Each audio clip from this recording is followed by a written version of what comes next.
We'll guide you through how to access and change your Netflix settings. If you find this useful, then consider subscribing and liking the video. Come onto a phone or computer and open a web browser. You could use Google Chrome, Safari, Firefox, it doesn't matter.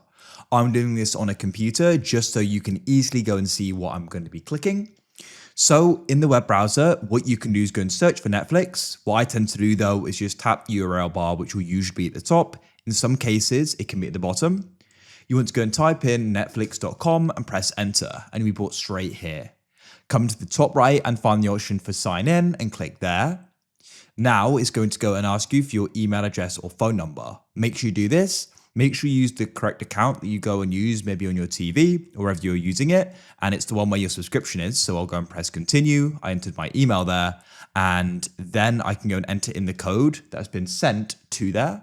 After you've entered the code, you'll then go and be logged in, and you can go and choose your profile you want to use, like so. Here we are, you can start using Netflix. But to go and start accessing and changing the settings, go to the top right of Netflix where your profile is and hover over it.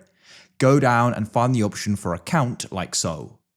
Then this is going to go and open this up here. And now we can get started with these different settings. At the top, you can go and press manage membership. You can change your plan, or you can start changing things with the payment. So you can manage the payment method by clicking here. You can go and change it or update it. You can go and redeem a gift or promo code, and you can view your payment history. And if you want to go and cancel your Netflix, you can press cancel membership at the bottom. Next, we can come to the left into security. Here you can go and press password, and you can go and change it if you want to. Next, you'll go and see your email, and you can click on that there. You can go and press mobile phone, add a phone number, just as another way to log in and a backup. Then in privacy, you can go and start accessing the different devices that are signed in. So you can click there and go and see the devices which are signed in. You can go and sign out all of them at the bottom, or click on one, and then you can go and sign it out as well, which is really convenient.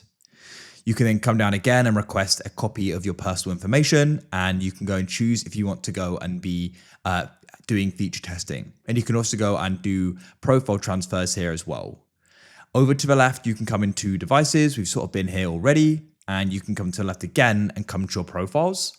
So at the top here, you can go and adjust parental controls if children go and use this, and you can set age ratings and block titles. Again, you can transfer a profile, and you can actually go and adjust the settings for a profile. So I could come onto this profile here for Tucker, let's say.